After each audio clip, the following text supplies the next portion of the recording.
Svaku večer vas bombardiramo analizama političkih analitičara i komunikacijskih stručnjaka koji traže dlaku u jajetu političarima. Tko će s kim u koaliciju, tko bi mogli biti žetončići, hoće li Plenković i Bernardić sklopiti politički brak, a Škoro biti ljubavnica za slučaj rastave. Malo smo okrenuli priču i pitali one čije vrijeme tek dolazi. Studente odnosa s javnošću. Goran Latković razgovarao je s budućim Puhovskima, Macanima i inima.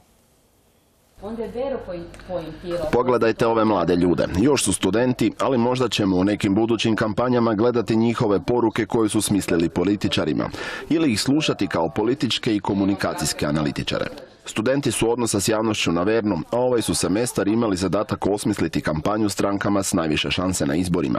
Mislav je radio strategiju za Restart koaliciju. Slogan nam je u biti glasio imamo cjepivo za gospodarstvo. Tu u biti koketiramo sa koronom, jer su ljudi cijelo vrijeme u strahu od korone i pronalaska cjepiva.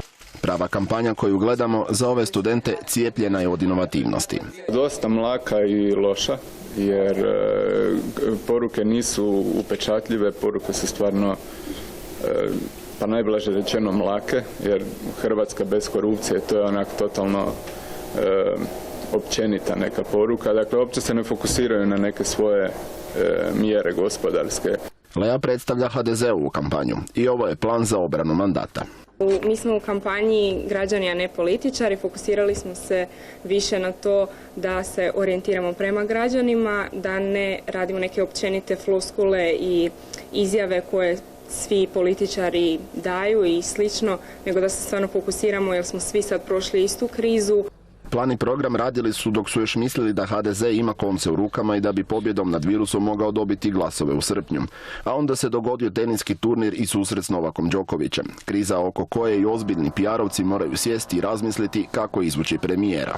Nadovezala bi se na kolegicu koja je spomenula premijera Andreja Plenkovića koji je sa svojim postupkom, zapravo što nije otišao u samoizolaciju, pokazao koliko mu je stalo zapravo do građana i kako se sa svojim sloganom zapravo kosi njegov postupak. Oh, ta sigurna Hrvatska. Sad ili nikada vrijeme je da otkrijemo kako su razmišljali studenti koji su zamislili kampanju Domovinskom pokretu Miroslava Škore.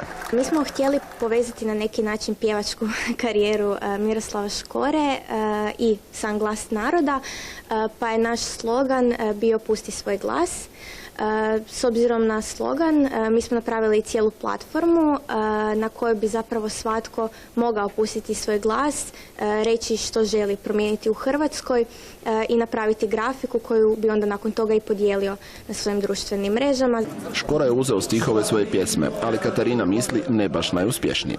Smatram da se time Škoro možda nije odmaknuo dovoljno od estrade koliko je htio, zapravo posebno što je htio postići u predsjedničkoj kampanji i zapravo nismo vidjeli ništa inovativno u toj kampanji, nego smo vidjeli tekstove njegovih pjesama koje se obraćaju uvijek istim ljudima i šire upravo to što sam rekla, neku vrstu ideologije.